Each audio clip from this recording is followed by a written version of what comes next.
phải em biết yêu anh rồi, em hãy nói đi người ơi. Anh vô tâm hay là anh đã sai mà dường như ta dần xa cách.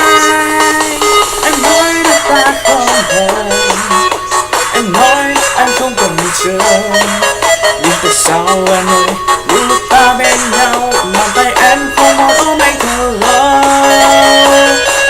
Và dường như anh yêu ra một điều em đã khác xưa nhiều lắm. Và dường như anh nhận ra một điều em đã hết yêu anh phải không?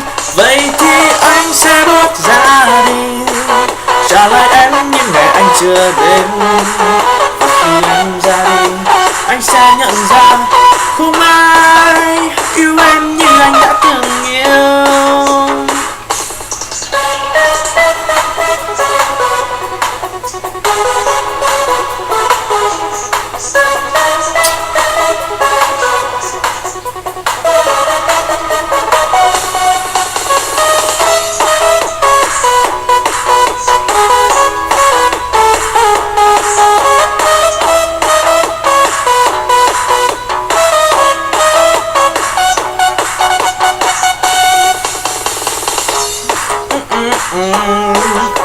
Em hãy nói đi người ơi, anh vô tâm hay là anh đã sai mà dường như ta dần xa cách.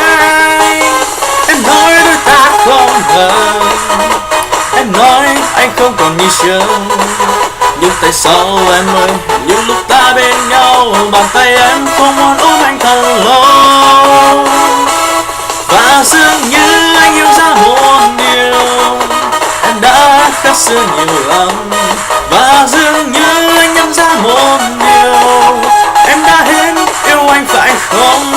Vậy thì anh sẽ bước ra đi, trả lại em những ngày anh chưa đến.